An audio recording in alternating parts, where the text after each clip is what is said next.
रामपाल जी भगवान जी की जय हो। जब हमने रामपाल महाराज जी के चरणों में अर्जी लगाई, क्योंकि उस पीड़ा को हमने नजदीक से देखा, उन सरपंचों ने देखा, हमारी सरकार ने भी देखा, और ऐसे टाइम में भगवान का रूप लेके संत रामपाल महाराज जी ने अकेले जमींदारों को नहीं बचाया। भाइयों, सुनने की बात है, जितने भी हमारे कार्यकर्ता बैठे हैं, अगर जमींदार मर जाता तो इस दुनिया की जीने की कल्पना नहीं कर पाते आप।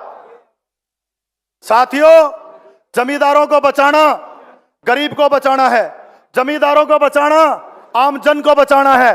और मैं तो अब एक नई पहल का भी धन्यवाद करना चाहता हूं महाराज जी का, कि जिन्होंने जेल में बैठे आज गरीबों के घर बनाने से लेके 3 करोड़ गरीबों के घर में डेली राशन पहुंचाने से लेके ऐसे ऐसे कार्य करने शुरू किए हैं।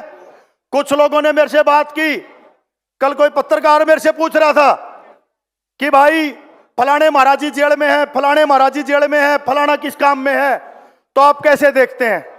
मैं तो एक ही रूप में देखता हूं कि जो इस जनता की सेवा करना जानता है और जो जन सेवक के रूप में आया है और गरीबों का मसीहा, किसानों का मसीहा बन के आया है, उसका नाम संत रामपाल महाराज है। सोचे जब भी किसी किसान के घर में कोई अन्न डाल, सोचे जब भी किसी किसान के घर में कोई अन्न डालने का काम कर दे, और जब भी किसी का मकान बना के किसी बाढ़ग्रस्त एरिया को सुरक्षित कर दे, तो मैं नहीं मानता। कुछ लोग कहते हैं भाई संत रामपाल महाराज जी को भगवान का रूप कहते हैं। आज हमारा बच्चा कोई देश का मेडल लेके आता है, आज हमारा किसान जो बहुत बड़ी फैक्ट्रियों को कामयाब करते हैं, अपनी फसलें हमारे लिए पैदा करते हैं, क्या हम अपने किसान को अन्नदाता नहीं कहते क्या?